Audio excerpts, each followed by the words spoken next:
जय हिंद दोस्तों, कैसे हो आप सभी लोग। उम्मीद है मस्त और बिंदास होंगे और अपनी पढ़ाई को जबरदस्त तरीके से कर रहे होंगे।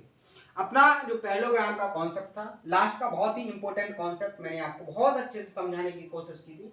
मैंने उस कॉन्सेप्ट को आपको 3 तरीके से समझाया था और तीनों तरीके बेस्ट अप्रोच के साथ समझाने की कोशिश की थी। उम्मीद है आप लोगों ने बहुत अच्छे से उसको समझा होगा, मेहनत से उसका रिवीजन किया होगा, प्रॉपर तरीके से उसको नोट किया होगा। और मैंने आपसे बोला था कि ये आपका एक क्वेश्चन भी है और एक क्वेश्चन एक कॉन्सेप्ट बेस्ड भी है, कि आपका एक कॉन्सेप्ट के तरीके से काम करेगा। और मैंने आपको ये भी बताया था कि इस कॉन्सेप्ट से 3 तरीके से क्वेश्चन क्रिएट किया जा चुका है। आगे भी इस कॉन्सेप्ट से बहुत ज्यादा चांस है कि आपको क्वेश्चन देखने को मिलेगा। तो आपको इस कॉन्सेप्ट को बहुत अच्छे से नोट करना था, बहुत अच्छे से इसका रिवीजन करना था। इस पर जो क्वेश्चन बन सकते हैं उन सभी के टाइप्स मैंने आपको बता दिए हैं, विद लैंग्वेज की लैंग्वेज को कैसे मॉडिफाई करके एक क्वेश्चन को क्रिएट किया जा सकता है। उन सभी क्वेश्चनों को अलग अलग डाटा को लेकर आपको क्वेश्चन की प्रैक्टिस करने की कोशिश करना है। क्लियर है? तो ये तो हो गया अपना जो मैंने आपको कल के सेशन में पढ़ाया था। बहुत इंपॉर्टेंट कॉन्सेप्ट था, छोटा सेशन था लेकिन बहुत अच्छा कॉन्सेप्ट मैंने आपको कल पढ़ाया था। वैसे अपने जितने भी सेशन हो रहे, हर एक सेशन बहुत ही बेस्ट तरीके से मैं आपको प्रोवाइड करवा रहा हूं। हर एक सेशन के अंदर वो सारा का सारा कंटेंट जो एक एग्जाम के सिलेक्शन के लिए जरूरी है, वो सारा का सारा कंटेंट मैं आपको बहुत अच्छे शानदार तरीके से आसान लैंग्वेज में एक सिस्टमैटिक वे में आपको समझाने की कोशिश कर रहा हूं और आपको पूरे सब्जेक्ट की इस तरीके से प्रिपरेशन करवा रहा हूं कि आप किसी भी एग्जाम में बैठ जाएं, आपका हर एक एग्जाम का जो टारगेट है वो 100% इससे कंप्लीट हो सकता है। लेकिन जो कंटेंट मैं आपको दे रहा हूं उस कंटेंट को आप थोड़ा भी स्किप नहीं कर सकते हो, आपको पूरा का पूरा वो कंटेंट बहुत अच्छे से कंप्लीट करना होगा। क्लियर है? तो ये आपका सबसे बेस्ट तरीका है कि आपको जो कंटेंट दिया जा रहा है उस कंटेंट को बहुत अच्छे से क्या करो, नोट करो, उसका रिवीजन करो, उस पर बहुत सारे क्वेश्चनों की प्रैक्टिस करो, तो आपका बेस्ट तरीके से प्रिपरेशन हो जाएगा। क्लियर है? अगर कोई नया स्टूडेंट है तो मैं उसको बताना चाहता हूं कि रीजनिंग में लगभग अभी तक आपके जो कॉन्सेप्ट है वो कंप्लीट होने वाले हैं। केवल एक सर्कल टॉपिक बचा है, उसको ही कंप्लीट करना है और आपका जो ज्योमेट्री है वो पूरा फिनिश होने वाला है। तो आपका जितना भी अभी तक सेशन हुआ है, मैंने प्रॉपर तरीके से हर एक सेशन की प्लेलिस्ट बना के रखी है। आप प्लेलिस्ट में जाएंगे, आपको प्रॉपर टॉपिक के सारे वीडियोज बिल्कुल एक सिस्टमैटिक वे में मिल जाएंगे और सारे के सारे कॉन्सेप्ट आप प्रॉपर तरीके से समझ सकते हो। सारे कॉन्सेप्टों पर प्रॉपर तरीके से मैंने क्या किया है, क्वेश्चनों की प्रैक्टिस भी करवाई है। हर एक एग्जाम के क्वेश्चन लिए हैं कि आपको जिससे पता चल जाए कि किस एग्जाम में किस लैंग्वेज से और किस डाटा के साथ कितनी कैलकुलेशन के साथ एग्जाम में क्वेश्चन को क्रिएट किया जा सकता है। यानी कि आपको हर एक तरीके से मजबूत करने की कोशिश की है। उम्मीद है आपको सेशन बहुत पसंद आ रहे होंगे और आपको पसंद आने से आप इनको ज्यादा से ज्यादा शेयर भी कर रहे होंगे। ठीक है? मैंने एक नया काम भी स्टार्ट किया था अपने सेशन के अंदर कि आपका रिवीजन होता जाए और आपका रिवीजन हो रहा है या नहीं हो रहा है उसका मैं प्रॉपर तरीके से पता कर सकूं। तो मैंने आपसे बोला था कि आपको प्रॉपर मैं एक टॉपिक दूंगा, उस टॉपिक के जितने भी कॉन्सेप्ट हैं उनको आपको कमेंट करना है, आपको उनका रिवीजन करना है, उसके बाद आपको कमेंट करना है। कमेंट करने से आपका क्या होगा कि एक तो आपका रिवीजन हो जाएगा और मुझे भी पता चल जाएगा कि आप क्या काम कर रहे हो, आप उसका रिवीजन कर रहे हो। क्योंकि आगे अपन बढ़ते जाएंगे और पीछे का रिवीजन नहीं करेंगे तो एक टाइम ऐसा आएगा कि आपका पीछे का पूरा क्या हो जाएगा, फिनिश हो जाएगा, यानी कि आप फिर से ब्लैंक हो जाओगे। तो मैं ये बिल्कुल नहीं चाहता। मेरी पूरी जिम्मेदारी है कि आपको कॉन्सेप्ट भी पढ़ाऊं, आपको प्रैक्टिस भी कराऊं, आपका रिवीजन भी कराऊं और आपको पूरा का पूरा जब तक आपका सिलेक्शन ना हो जाए तब तक आपका याद भी रखूं। तो वो तरीके क्या क्या हैं, वो सारे तरीके मैं आपको फॉलो करवाने की बिल्कुल पूरी तरीके से कोशिश करूंगा। बस आपको ईमानदारी से, पूरी मेहनत से उन सभी जो टेक्निकल अप्रोच है उनको फॉलो करना है जिससे आप एक सफलता को हासिल कर लो। क्योंकि आपको पता है कि आपकी मेहनत आपके माँ बाप के सपनों की जो उम्मीद है उनको पूरा कर सकते हैं। ठीक है? तो मेहनत बरकरार रखना है, मेहनत करते रहना है, सिलेक्शन आपका 100% होने वाला है। ठीक है? तो कल का जो वर्क था वो आपने बहुत अच्छे से किया है। मुझे बहुत खुशी होती है कि जब आपसे जो बोला जाए आप उसको करते हो तो बहुत ज्यादा खुशी होती है। मन में ऐसा लगता है कि ये बहुत मेहनत से पढ़ रहा है, इसका सिलेक्शन 100% होगा, यानी कि मेरी मेहनत का रिजल्ट मुझे मिलेगा। समझ रहे? तो आपको आज के जो वर्क है सबसे पहले मैं उसको नोट करवा देता हूं। आज का जो वर्क है तो आपने क्या काम किया कि ट्रायंगल के स्टार्टिंग के जो स्टार्टिंग के 15 कॉन्सेप्ट जो बेसिक थे उनको आपने क्या काम कर दिया, नोट कर दिया था। अब आपको इन 15 कॉन्सेप्ट के बाद जो बेसिक कॉन्सेप्ट थे वो नेक्स्ट 15 कॉन्सेप्ट प्रॉपर तरीके से रिवीजन करना है, उसके बाद इन कॉन्सेप्टों को आपको कमेंट करना है।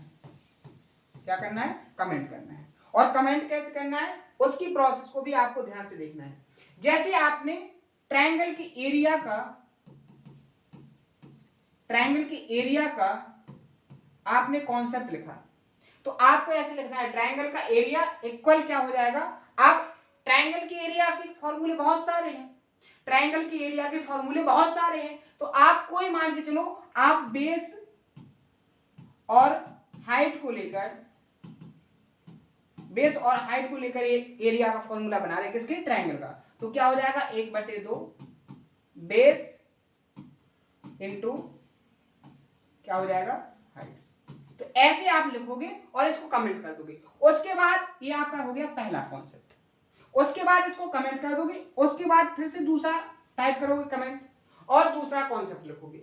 जैसे अब आप लिखोगे ट्रायंगल का पेरीमीटर, या पहले आप क्या कर लोगे, ट्रायंगल के जितने टाइप के एरिया के कॉन्सेप्ट होते हैं जो आपने पढ़ा है वो सारे के सारे एरिया के कॉन्सेप्ट आप प्रॉपर तरीके से लिखने की कोशिश करोगे। फिर उसके बाद ट्रायंगल का पेरीमीटर के भी बहुत सारे फॉर्मूले हैं।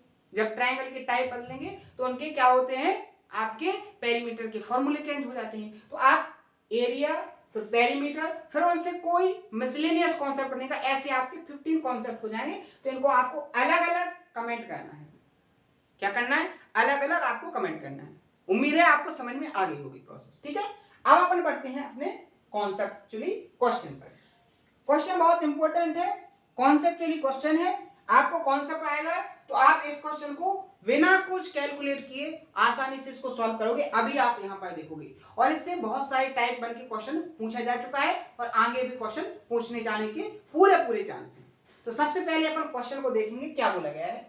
क्वेश्चन में बोला गया है कि in the given figure ABCD is a parallelogram. ABCD क्या है, पैरेललोग्राम है। सच दैट किस प्रकार है कि PQR and S are mid point of the sides AB, BC, CD or AD respectively. Calculate the area of the shaded area if the area of the parallelogram is 140 cm। यानी उसने बोला है कि जो पूरा आपका क्या है यहाँ पर जो पैरेललोग्राम है उसका एरिया उसने दे दिया आपको 140 सेंटीमीटर। आपको ये जो शेडेड एरिया है, ये जो मैं टिक कर रहा हूं, इस शेडेड एरिया को फाइंड करना है। क्वेश्चन समझ में आ गया। उसने बोला है कि यहां पर ये जो S पॉइंट है, ये जो R पॉइंट है, ये जो Q पॉइंट है, ये जो P पॉइंट है, ये क्या है, सारे के सारे मिड पॉइंट है। क्या है, मिड पॉइंट है। अब आपको यहां पर ना तो पैरेललोग्राम की आपको साइड दी गई है, ना ही आपको पैरेललोग्राम का कोई डायगोनल दिया गया है और ना कोई ऐसी प्रॉपर्टीज दी गई है जिससे आप डायरेक्ट क्वेश्चन को सॉल्व कर पाओगे। लेकिन आपको कॉन्सेप्ट पता है, कॉन्सेप्ट आपको क्या पता है, कॉन्सेप्ट आपको ये पता है कि ये आपका है पैरेललोग्राम। क्या है, पैरेललोग्राम। और ये आपका क्या है, मिड पॉइंट। क्या है, मिड पॉइंट। तो आपका ये जो CS है ये भी तो यहां पर जब टच करेगा तो ये मिड पॉइंट होगा। तो यहां पर देखो आपका एक ट्रायंगल बन रहा है, एक ट्रायंगल बना है, एक डायग्राम। यहां देखो ये जो मैं हाईलाइट कर रहा हूं, इस डायग्राम को समझने की कोशिश करना। अगर हम इस डायग्राम को देखो यहां साइड में बना दें, अगर मैं इस डायग्राम को वहां से उठा के यहां बना रहे, बहुत अच्छे से समझने की कोशिश करना। तो मैंने इस लाइन का ये मिड पॉइंट हो गया और इस लाइन का ये मिड पॉइंट हो गया, इनको मिला दिया। तो यहां से क्या कुछ कॉन्सेप्ट आपको समझ में आया, यानी कि मिड पॉइंट को मिलाने से आपके दो ट्रायंगल बन गए, एक छोटा वाला और एक कंप्लीट बड़ा वाला। ये तो कॉन्सेप्ट अपन ने पढ़ा है। यहां पर कॉन्सेप्ट क्या कहता है कि इस लाइन और इस लाइन का रेशियो क्या होता है, 1/2 का रेशियो होता है। किसका रेशियो होता है, 1/2 का। बहुत सारे क्वेश्चन अपन ने प्रैक्टिस किए हैं, अगर बात करेंगे छोटे वाले ट्रायंगल और कंप्लीट इस बड़े वाले ट्रायंगल का एरिया क्या होगा, तो आपको पता है कि 1/4 होगा। क्या होगा? 1/4 होगा। अगर इसका छोटे वाले ट्रायंगल का एरिया 1 है और आपके कंप्लीट बड़े वाले ट्रायंगल का एरिया 4 है, अगर मैं आपसे पूछूं कि इस क्वाड्रिलेटरल का एरिया क्या होगा, तो आपका इसका एरिया क्या हो जाएगा, 4 से 1 माइनस हो जाएगा 3। तो यही कॉन्सेप्ट क्या आपका यहाँ नहीं लग रहा है? ये कॉन्सेप्ट आपका यहाँ काम कर रहा है कि नहीं कर रहा है? तो आप यहाँ पर देखोगे ये आपका क्या हो जाएगा, इसका एरिया 1 यूनिट हो जाएगा। हो जाएगा कि नहीं हो जाएगा? इसका एरिया कितना हो जाएगा, 3 यूनिट हो जाएगा। हो जाएगा कि नहीं हो जाएगा? इसी तरीके से आप देखो ये एस आपका मिड पॉइंट है, तो इसका एरिया क्या हो जाएगा, 1 यूनिट, और इसका एरिया कितना हो जाएगा, 3 यूनिट। समझ में आया कि नहीं आया? आगे देखो, इस सर्कल में बंद करेंगे, ये आपका 1, ये 3, ये आपका 1 और ये 3। इसी तरीके से आप देखो P आपका मिड पॉइंट है, तो ये आपका 1 हो जाएगा और ये कितना हो जाएगा, 3। समझ में आ रहा है? यहाँ देखो ये Q आपका मिड पॉइंट, ये आपका 1 हो जाएगा और ये आपका 3 हो जाएगा। क्लियर है? इतना आपको समझ में आ गया कि नहीं आ गया? इसमें किसी को कोई दिक्कत, कोई प्रॉब्लम, 1% की भी समस्या यहाँ पर आपको नहीं होनी चाहिए। क्लियर है? अब एक कॉन्सेप्ट और, कल मैंने आपको एक्सप्लेन भी किया था कि अगर कोई पैरेललोग्राम है, अगर कोई पैरेललोग्राम है और आप इस पैरेललोग्राम के मिड पॉइंटों को इस तरीके से मिलाओगे, जैसे इसको, ये यहाँ पर क्या हो गया आपका मिड पॉइंट, और ये भी आपका क्या हो गया यहाँ पर मिड पॉइंट। इस तरीके से अगर कोई मिड पॉइंटों को मिलाकर बनाओगे तो यहां पर जो 4 ट्रायंगल बने, फर्स्ट, सेकंड, थर्ड और फोर्थ, तो आप यहां पर देख रहे हो सिमेट्रिसिटी से ये चारों जो ट्रायंगल आपके बने हैं इक्वल एरिया के आपको नजर आ रहे हैं कि नहीं आ रहे? इक्वल एरिया की यहां पर आपको नजर आ रहे हैं कि नहीं आ रहे? समझ में आया कि नहीं आया? यानी इन चारों ट्रायंगलों का एरिया कैसा होगा, इक्वल होगा। कैसा होगा, इक्वल होगा। ध्यान से समझना। अब आप यहां पर देखो, अब आप यहां पर देखो, आप यहां देखो एरिया कितना हो गया, 1 और 3 4 और 1 5, यानी इसका एरिया आपने मिड पॉइंट से मिलाया, इसका कंप्लीट एरिया कितना हो गया, 5। कितना हो गया, 5। यानी कि इस फर्स्ट वाले का 5, इसका भी 5, इसका भी 5 और इसका भी 5 होगा कि नहीं होगा? क्लियर है? समझ में आया कि नहीं आया? अब देखो, अगर मैं यहां से इस लाइन को हटा दूं कुछ टाइम के लिए, इस लाइन को हटा दूं, इस लाइन को हटा दूं, तो आपको कुछ समझ में आया कि ये पूरा जो एरिया होगा 5 और 5 10 हो जाएगा कि नहीं हो जाएगा? यहां पर ये जो एरिया है, यहां पर ये जो एरिया है, ये आपका टोटल 10 हो जाएगा कि नहीं हो जाएगा? यहां पर ये जो एरिया है ये पूरा का पूरा 10 हो जाएगा कि नहीं हो जाएगा? ध्यान से समझना, जो मन से समझेगा, मेहनत से समझेगा, पूरा समझ में आएगा, बिल्कुल भी डाउट नहीं हो सकता उसको। ये पूरा आपका 10 हो जाएगा कि नहीं हो जाएगा? यही कॉन्सेप्ट क्या आपको यहां नहीं दिख रहा है? कौन सा?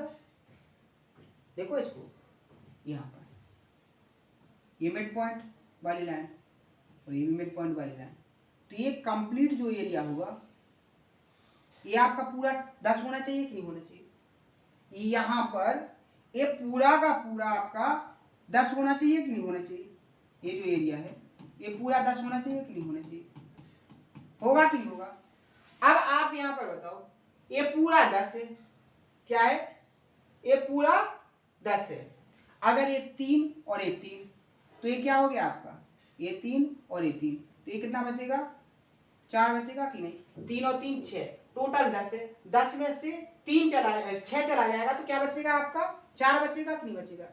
अब आपसे पूछा क्या गया था, आपसे पूछा ये गया था कि आपको दिया गया था कि पूरे पैरेललोग्राम का एरिया, पूरे पैरेललोग्राम का एरिया क्या है, 5 और 10 15, 15 और 20, यानी 20 यूनिट। इस 20 यूनिट की वैल्यू कितनी दी गई थी, 140, यानी कितने गुना, 7 गुना। कितने गुना, 7 गुना। आपसे पूछा क्या गया था, शेडेड एरिया। शेडेड में क्या है, 1 और 2 और 4 6 7 और 8, कितने की वैल्यू चाहिए आपको, 8 यूनिट की। ये भी कितने गुना हो जाएगी आपकी, 7 गुना। कितनी हो जाएगी, 56 सेंटीमीटर। ऑप्शन नंबर ये यहाँ पर क्या हो जाएगा आपका करेक्ट आंसर। समझ में आया कि नहीं आया? बहुत आसान तरीके से, इससे सिंपल आपको और कहीं मिलने वाला नहीं है। इतने आसान तरीके से इतने डिफिकल्ट क्वेश्चन को भी मैंने बिल्कुल जीरो लेवल कर दिया है और बिल्कुल जीरो लेवल से आपको समझा भी दिया है। उम्मीद है बहुत अच्छे से आपको समझ में भी आया होगा। ठीक है, तो इस तरीके से मैं आपको बेस्ट अप्रोच के साथ क्वेश्चन को सॉल्व करवाता हूं। यहां देखो कुछ एक्स्ट्रा लिखने की जरूरत नहीं पड़ी और इस क्वेश्चन को आपने एक बार प्रैक्टिस कर लिया। आप इस तरीके का क्वेश्चन जब भी आपको एग्जाम में मिलेगा, आप इस क्वेश्चन को देखते ही सॉल्व कर दोगे। आपको जो बेसिक से करने वाले स्टूडेंट है उनकी जितना टाइम लगाने की जरूरत नहीं है। जहां एक बेसिक वाला स्टूडेंट इस क्वेश्चन को 5 से 6 मिनट में सॉल्व करेगा और या कर भी नहीं पाएगा, आप इस क्वेश्चन को 5 से 6 सेकंड में सॉल्व करके आगे बढ़ जाओगे। समझे कि नहीं समझे? तो ऐसा है आपका कि कॉन्सेप्चुअली क्लियरिटी अगर आपने बहुत अच्छे से कर ली तो आप कितना भी लेंथी, कितना भी डिफिकल्ट क्वेश्चन आ जाए, आप आसान तरीके से उसको सॉल्व कर लोगे। क्लियर है? अब देखो क्वेश्चन कैसे पूछा जा सकता है। आपसे क्वेश्चन यहां पर बहुत ज्यादा टाइप बनने के चांस हैं, इसलिए मैं बोल रहा हूं कि ये जो क्वेश्चन है इसके आने के बहुत ज्यादा चांस हैं और ये मल्टीपल टाइम एग्जामों में पूछा भी गया है। इसके टाइप क्या है? एग्जामिनर आपसे इतना भी पूछ सकता है कि यहां पर ये जो आपका क्वाड्रिलेटरल बना है, क्वाड्रिलेटरल यानी ये क्वाड्रिलेटरल, इस क्वाड्रिलेटरल का एरिया क्या होगा? वो पूरे क्या करेगा आपको, या कह देगा आपसे कि यहां जो आपका शेडेड एरिया है, कंप्लीट शेडेड एरिया आपका 140 है, तो आप क्या बताइए यहां पर, आप इस क्वाड्रिलेटरल का एरिया बताइए। ये क्वेश्चन भी पूछ सकता है। आपसे पूछ सकता है कि यहां पर आपको पैरेललोग्राम का एरिया 140 सेंटीमीटर स्क्वायर दिया है, तो आपको क्वाड्रिलेटरल का एरिया बताना है। दो टाइप हो गए। तीसरा टाइप आपसे पूछा जा सकता है कि यहां पर ये जो 4 ट्रायंगल बने, इन चारों ट्रायंगलों के आपको क्या बताना है, एरिया बताना है। ये आपका तीसरा टाइप हो गया। आपसे पूछ सकता है कि इस ट्रायंगलों की एरिया का और इस क्वाड्रिलेटरल की एरिया का रेशियो बताइए। 4 टाइप हो गए। पांचवा टाइप आपके सामने ही है। पांचवा टाइप तो आपके सामने है कि उसने क्या काम किया कि पैरेललोग्राम का एरिया दे दिया और आपसे शेडेड एरिया पूछ लिया।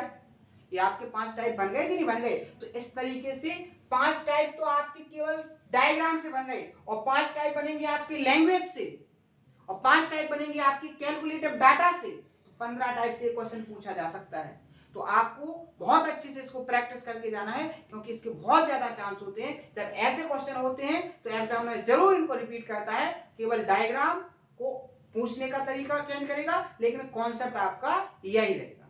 ठीक है, उम्मीद है बहुत अच्छे से आपको समझ में आ गया होगा। आगे बढ़े, नेक्स्ट क्वेश्चन। इंटरेस्टिंग तरीके से पढ़ोगे, बहुत मजा आएगा क्वेश्चनों को सॉल्व करने में, और अगर आप बोरियत लाओगे अपने अंदर तो आपको ज्यादा दिक्कत होगी कॉन्सेप्ट को समझने में। और वैसे मैं आपसे यही बात कहता हूं कि जिसको बोरियत आएगी तो उसका सीधा सीधा सा लॉजिक है कि उसका पढ़ने में मन नहीं लग रहा है। उसने ना तो जितना पढ़ाया गया उसको पढ़ा है, ना ही उसने उसको नोट किया है, ना ही उसने उसका रिवीजन किया है। तो सीधा सीधा सा उसको बोरियत हो रही है, क्योंकि जब पढ़ेगा नहीं तो उसको समझ में कैसे आएगा? वो तो उसने पूरा का पूरा टाइम कहां वेस्ट कर लिया? मोटिवेशन थॉट देखने में, मोटिवेशनल रील्स देखने में, इसमें उसने अपना टाइम वेस्ट कर दिया। तो आप समझ सकते हो, आपको कभी ऐसे नहीं लगा कि मैं मोटिवेशनल थॉट्स का विरोध करता हूं? उसका रीजन पता है आपको मैं क्यों करता हूं? ये जो मोटिवेशनल थॉट्स थे, ये पहले बहुत अच्छे से काम करते थे। कैसे? कि पहले क्या था कि जो कॉम्पिटिटर थे, जो कॉम्पिटिटिव लाइन में थे, उनके पास वो साधन नहीं थे, जो हर एक के पास वो साधन नहीं थे जिनको वो मोटिवेशन लाइन मिल सके। तो वो कुछ कुछ को ही मिल पाती थी और वो उन पर फोकस करते थे और उनके थ्रू क्या करते थे, मेहनत करते थे, तो वो क्या हो जाते थे, सफल हो जाते थे। वो उन पर चलते थे, सफल हो जाते थे। लेकिन आज का दौर एक ऐसा दौर है कि आज का दौर एक इंटरनेट का दौर हो गया। आज गांव में भेड़ बकरी चराने वाले को भी मोटिवेशनल थॉट बहुत अच्छे से मिल रहे हैं। और जब किसी चीज की ज्यादा से ज्यादा क्या हो जाए, वैल्यू जैसे ज्यादा नंबर्स में हो जाए तो उसकी वैल्यू क्या हो जाती है, ऑटोमेटिक कम हो जाती है। जब कोई वस्तु ज्यादा नंबर्स में हो जाती है तो उसकी वैल्यू क्या हो जाती है, कम हो जाती है। तो यही रीजन हो गया है कि अब केवल और केवल मोटिवेशनल थॉट केवल नाम मात्र के लिए रह गए हैं। अब उन पर कोई काम नहीं कर रहा है, क्योंकि वो देख रहा है कि ये तो हर कोई इंसान देख रहा है, उसका अब उतना इफेक्ट नहीं बचा है। अब जो इफेक्ट है जो आपको आगे ले जा सकता है वो आपकी खुद की कंडीशंस हैं, वो आपकी खुद की प्रॉब्लम्स हैं, वो आपकी खुद की जरूरतें हैं कि आप आगे जाके बनना क्या चाहते हो, उसी के अनुसार आप मेहनत करना स्टार्ट करोगे। समझे कि नहीं समझे? तो इसलिए मैं उसका बिल्कुल सख्त विरोधी हूं, मैं उनको बिल्कुल भी एक्सेप्ट नहीं करता हूं और ना ही मैं अपने स्टूडेंटों को चाहता हूं कि वो उनको फॉलो करें, वो अपना टाइम वेस्ट करें, क्योंकि वहां टाइम वेस्ट करने से अच्छा है कि वो क्या काम करें, अपनी मेहनत को बहुत अच्छे से कंटिन्यू करें और अपने जो कंटेंट है उस पर काम करें जिनसे उनका सिलेक्शन हो सके। क्योंकि आपको ये मौका बहुत अच्छा है कि जहां सारे के सारे जो आपके आसपास के लोग हैं वो मोटिवेशनल थॉट में फंसे हुए हैं और आप मेहनत करके उनसे आगे निकल रहे हो, इसलिए वो मैं आपको बताने की कोशिश करता हूं। ठीक है, तो आइए इस क्वेश्चन को सॉल्व करते हैं। ये क्वेश्चन आपका बहुत लॉजिकली क्वेश्चन है, इसको बहुत अच्छे से समझना है। कॉन्सेप्ट है, सबसे पहले अपन कॉन्सेप्ट को समझेंगे। क्या करेंगे? कॉन्सेप्ट को समझेंगे। वैसे कॉन्सेप्ट को मैंने आपको बहुत अच्छे से पहले एक्सप्लेन किया है और मैं एक बार फिर से एक्सप्लेन करता हूं। तो सबसे पहले मैं आपको कॉन्सेप्ट डायग्राम से समझाऊंगा। डायग्राम से कैसे कि आपको किसी भी शेप या साइज का, आपको किसी भी शेप या साइज का, जैसे किसी भी शेप या साइज का कोई भी क्वाड्रिलेटरल दे दिया जाए, किसी भी शेप या साइज का कोई भी क्वाड्रिलेटरल दे दिया जाए, किसी भी शेप या साइज का हो, कोई दिक्कत नहीं है। और उस क्वाड्रिलेटरल के आप जैसे ही हो गया आपका ए बी सी और डी, एबीसी वर्टेक्स का एक क्वाड्रिलेटरल हो गया। अगर आप इस क्वाड्रिलेटरल के जो एंगल है, इंटीरियर एंगल, इनके क्या काम करो, बाइसेक्टर खींचो, एंगल बाइसेक्टर खींचो। जैसे ए का एंगल बाइसेक्टर हो गया, बी का एंगल बाइसेक्टर हो गया, इन दोनों को आपने देखा कि ये यहां पर एक पॉइंट पर एक दूसरे को इंटरसेक्ट कर रहे हैं। इसी तरीके से आपने क्या काम किया, डी का एंगल बाइसेक्टर खींचा, क्या खींचा, डी का एंगल बाइसेक्टर, और यहां से सी का एंगल बाइसेक्टर खींचा, खींचा कि नहीं खींचा? तो यहां पर जो एंगल बाइसेक्टर है, जो कोण समद्विभाजक हैं, वो क्या काम कर रहे हैं, यहां पर एक क्वाड्रिलेटरल बना रहे हैं। और ये जो क्वाड्रिलेटरल होता है वो आपका कौन सा क्वाड्रिलेटरल होता है, साइक्लिक क्वाड्रिलेटरल होता है, एक चक्रीय चतुर्भुज होता है। यानी कि ये मान लो P है, ये आपका Q है, ये आपका R है और ये आपका S है। तो यहां पर ये बनेगा, जो बनेगा वो एक चक्रीय चतुर्भुज में, चक्रीय चतुर्भुज बनेगा, साइक्लिक क्वाड्रिलेटरल। यानी कि जो क्वाड्रिलेटरल है इसके चारों जो वर्टेक्स होंगे क्वाड्रिलेटरल के, वो एक सर्कल पर, सर्कमफ्रेंस पर होंगे। यानी कि क्या बनेगा आपका चक्रीय चतुर्भुज। चक्रीय चतुर्भुज के आमने सामने के जो एंगल होते हैं उनका सम कितना होता है, 180 का होता है।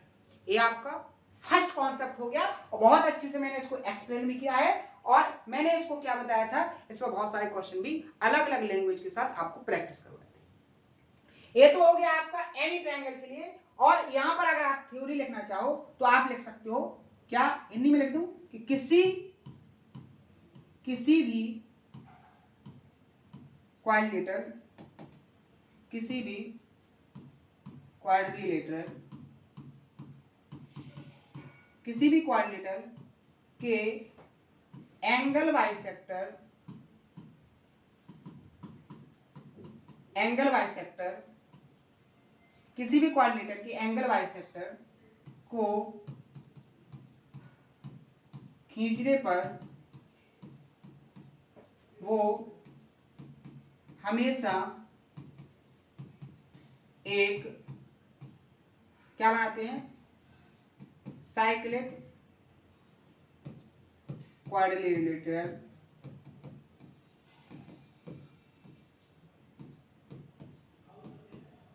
बनाते हैं।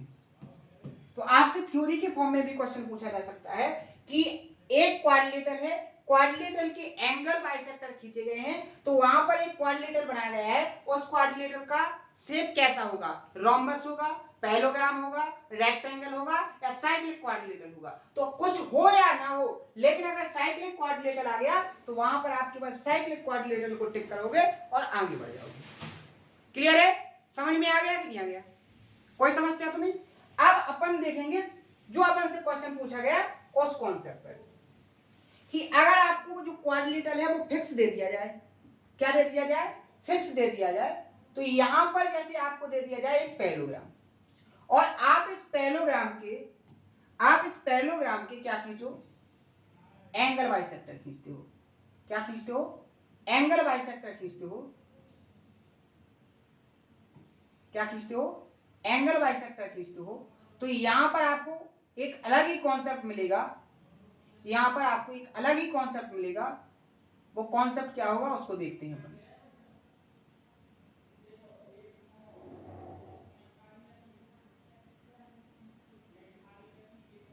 डायग्राम को अच्छे से बनाने की कोशिश करना, मैं आपको प्रूव करके बताऊंगा तो आपको बहुत अच्छे से समझ में आ जाएगा। ठीक है,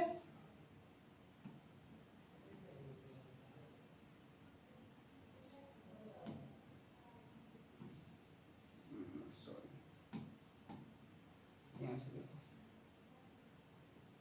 इस तरीके से, क्योंकि डायग्राम जितनी अच्छी तरीके से बनेगा आपको उतनी अच्छी तरीके से समझ में आएगा। ठीक है, टेक्निकल चीजों में थोड़ी दिक्कत हो जाती है डायग्राम बनाने में। यहां देखो, तो यहां पर जो कंडीशन होती है वो क्या होती है? ये आपका P हो गया, ये आपका Q हो गया, यहाँ पर ये आपका R हो गया, ये यहाँ पर S हो गया। क्लियर है? ध्यान समझना।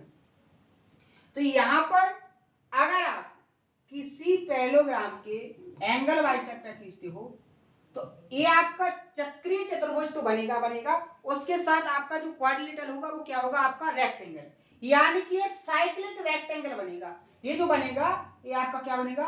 साइक्लिक रेक्टेंगल बनेगा। मैं आपको प्रूव करके बता रहा हूं, डायग्राम थोड़ा एग्जैक्ट नहीं दिख रहा है, लेकिन वो बनेगा क्या आपका? यहां पर जो बनेगा वो साइक्लिक रेक्टेंगल बनेगा। क्या बनेगा? साइक्लिक रेक्टेंगल बनेगा। ध्यान से समझना कैसे, मैं आपको प्रूफ देने की कोशिश कर रहा हूं, बहुत अच्छे से आपको समझ में आ जाएगा। डायग्राम थोड़ा नीचे ऊपर हो गया क्योंकि टेक्निकल चीजों में डायग्राम बनाने में थोड़ी कठिनाई होती है, वो नहीं आता है, लेकिन आप कॉपी से बनाओगे आपका बहुत अच्छे से आ जाएगा। समझने की कोशिश करना। जैसे ये पैरेललोग्राम है, ध्यान से समझना, ये आपका पैरेललोग्राम है। अगर आपका ये एंगल 2 थीटा है तो ये आपका एंगल क्या होगा? 180 माइनस 2 थीटा होगा कि नहीं होगा? होगा कि नहीं होगा? आप यहां देखो, अगर आप इसका एंगल बाइसेक्टर खींचते हो, इसका भी एंगल बाइसेक्टर खींचते हो, तो ये यहां पर मिलेगा कि नहीं मिलेगा? इसका एंगल बाइसेक्टर खींचोगे, अगर एक 2 थीटा है तो ये क्या बचेगा आपका? थीटा। यहां पर देखो 180 माइनस 2 थीटा है, अगर आप यहां पर एंगल बाइसेक्टर है आपका तो ये वाला एंगल क्या बचेगा? 90 माइनस थीटा। तो आपका ये एंगल क्या होगा? 90 होगा कि नहीं होगा? क्योंकि इस ट्रायंगल के तीनों एंगल का सम क्या होना चाहिए था? 180। अब आप इन तीनों को जोड़ोगे तो क्या हो जाएगा? क्या हो जाएगा? 180। तो आपका ये वाला एंगल 90 डिग्री का, इसी तरीके से आपका ये वाला एंगल भी 90 डिग्री का, और ये भी आपका क्या आ जाएगा? यहाँ पर 90 डिग्री का। क्या आ जाएगा? 90 डिग्री। ये भी एंगल कितने डिग्री का आ जाएगा? 90 डिग्री। और जब चारों एंगल आपके 90 डिग्री के हो जाएंगे तो यहाँ पर जो बनेगा वो आपका क्या बनेगा? यहाँ पर वो बनेगा आपका साइक्लिक रेक्टेंगल। क्या बनेगा? Cyclic rectangle. अब यहाँ पर जो कॉन्सेप्ट है, अगर आपकी ये साइड स्मॉल ए है, पैरेललोग्राम की ये बी है, तो यहाँ पर आपको पता है एग्जामिनर दो तरीके से क्वेश्चन पूछ सकता है, दोनों को आपको ध्यान से रखना है कि जो क्वाड्रिलेटरल होता है, क्वाड्रिलेटरल के जो डायगोनल्स होते हैं वो दोनों कैसे होते हैं? इक्वल होते हैं। ये आपके डायगोनल्स हैं। क्या है? डायगोनल्स हैं। क्वाड्रिलेटरल की जो डायगोनल्स होते हैं ये दोनों के दोनों कैसे होते हैं? इक्वल होते हैं। कैसे होते हैं? इक्वल होते हैं। तो यहाँ पर जो क्वेश्चन क्रिएट होता है उस पर आपको ध्यान रखना है कि एग्जामिनर आपसे ये वाली डिस्टेंस पूछता है, चाहे वो आपसे PR पूछे, चाहे आपसे SQ पूछे, ये बराबर होती है किसके बराबर? A और B जो पैरेललोग्राम की साइड होती हैं उनके डिफरेंस के बराबर। किसके बराबर होती हैं? जो आपकी P पैरेललोग्राम की जो साइड होती हैं उनके डिफरेंस के बराबर होती है। किसके बराबर होती है? जो डिफरेंस के बराबर होती है। ये आपका बहुत ही इंपॉर्टेंट कॉन्सेप्ट है, और ये ऐसा कॉन्सेप्ट है कि अगर आपको कॉन्सेप्ट याद आ गया, क्वेश्चन आया इस कॉन्सेप्ट से और आपको कॉन्सेप्ट याद आ गया तो आप क्वेश्चन को बहुत आसान तरीके से सॉल्व कर लोगे। अगर नहीं आया तो फिर आप उसको सॉल्व नहीं कर पाओगे। अब देखो क्वेश्चन पर चलते हैं। जैसे यहाँ पर देखो, in the figure ABCD is a parallelogram, AB 15 है, AB आपकी कितनी है? 15 है, और BC आपकी कितनी है? 9 है। ठीक है, and AR BR DP and CP R angle bisector. ये आपकी क्या है? कौण समद्विभाजक। क्या है? कौण समद्विभाजक। और आपका ABCD क्या है? पैरेललोग्राम। कंडीशन फॉलो हो गई। आपसे उसने पूछा क्या है, पी आर, ये वाली लेंथ, क्या पूछी, ये वाली लेंथ, तो ये लेंथ क्या हो जाएगी आपकी 15 और 9 का डिफरेंस कितना हो जाएगा 6। ऑप्शन नंबर ये यहाँ पर क्या हो जाएगा आपका करेक्ट आंसर। समझ में आया कि नहीं आया? देखिए कितने आसान तरीके से इस क्वेश्चन को आप कैसे सॉल्व करते, अगर कॉन्सेप्ट आपको पता नहीं होता, क्या आप बेसिक लगाते, बेसिक सोचने में भी आपके 4 से 5 दिन निकल जाते, समझे? इतने में तो आपकी जो एग्जाम, आपने जो एग्जाम फॉर्म भरा है उतने में तो उसकी आंसर की आ जाती है, समझे?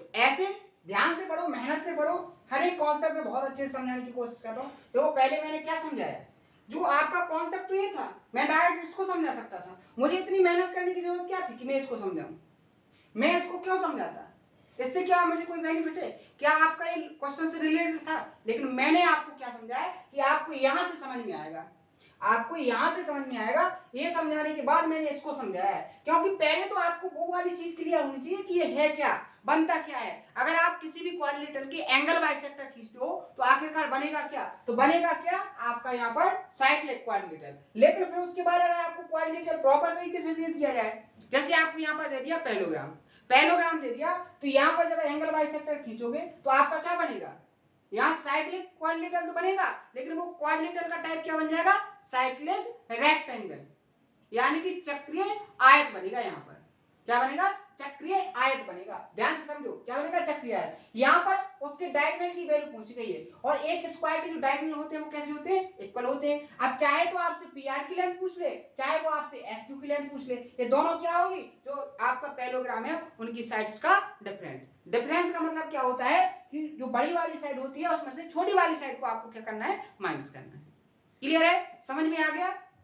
तो ये कॉन्सेप्ट था, इस कॉन्सेप्ट मैंने क्वेश्चन भी करवा दिया है, सेशन थोड़ा बड़ा हो गया, अभी थोड़ी गर्मी ज्यादा है, तो अपन ये कर रहे हैं कि प्रॉपर तरीके से लेंथी कॉन्सेप्ट जो मिसलेनियस कॉन्सेप्ट है उनको पूरी तरीके से फिनिश करते हैं, उस पर क्वेश्चनों की प्रैक्टिस करवाते हैं। उसके बाद जैसे जैसे थोड़ा गर्मी डाउन होगी उसके बाद अपनी सेशन 1 घंटे या 1.5 घंटे का स्टार्ट कर दूंगा, आपको बिल्कुल दिक्कत नहीं होगी, जल्दी सिलेबस हो जाएगा। और अगर आपने ज्यादा रिक्वायर की है तो उसके लिए अपन एक काम और कर देंगे कि एक दिन में 2 सेशन रख देंगे, लेकिन अभी थोड़ी ज्यादा प्रॉब्लम है, गर्मी ज्यादा तेज है, तो उसके लिए आपको केवल जो जितना पढ़ाया जा रहा है उतने में ही सेटिस्फाई रखना है, उसको ही बहुत अच्छे से कंप्लीट करना है, बहुत मजा आएगा आपको। आपको सिलेबस की टेंशन नहीं लेना है, सिलेबस कैसे होगा, आपको कैसे आएगा, बस आपको तो जो पढ़ा दिया उसको बहुत अच्छे से कंप्लीट करना है। मेहनत से पढ़िएगा, मेहनत से पूरा कंप्लीट कीजिएगा, और आपको जब मेहनत करोगे तो कोई मोटिवेशनल थॉट देखने की जरूरत नहीं पड़ेगी, बहुत शानदार तरीके से आप अपना सिलेबस कंप्लीट कर लोगे और सिलेक्शन को ले लोगे।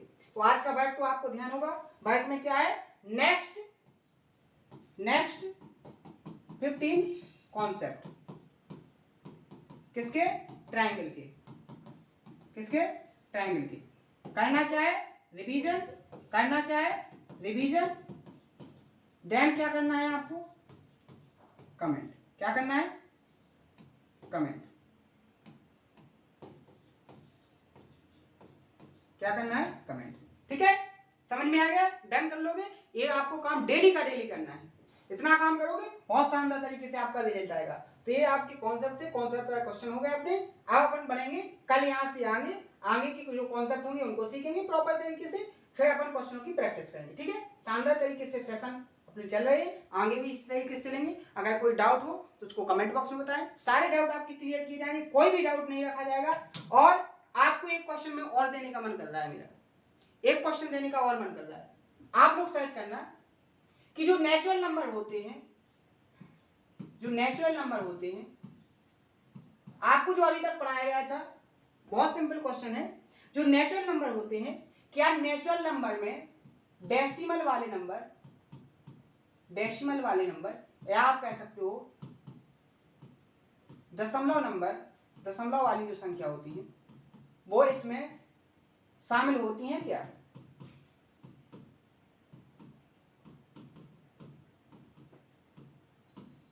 क्वेश्चन ध्यान से समझो, मैंने क्या बोला है कि जो नेचुरल नंबर अपने होते हैं, नेचुरल नंबर में क्या अपन डेसिमल नंबर को ले सकते हैं क्या? इस क्वेश्चन को आपको बहुत अच्छे से पता करना है, सर्च करना है और उसको कमेंट में करना है। ध्यान से, ये क्वेश्चन मेरे मन में बहुत अच्छे से याद आ गया, और ये इस पर क्वेश्चन भी क्रिएट हुआ है, वो मैं क्वेश्चन आपको प्रैक्टिस कराऊंगा, शायद शॉर्ट में करवाऊंगा। ठीक है, तो आपको इस क्वेश्चन का भी जवाब देना है कमेंट में, और बहुत ध्यान से देना है। कि जो नेचुरल नंबर होते हैं क्या उसमें डेसिमल नंबर होते हैं क्या। ठीक है, शानदार क्वेश्चन है, सर्च करने की कोशिश जरूर करना। अगर नहीं आएगा तो भी कमेंट करना कि सर मुझे उसका एक्सप्लेनेशन दीजिए कि अगर आते हैं तो क्यों आते हैं, और अगर नहीं आते तो क्यों नहीं आते।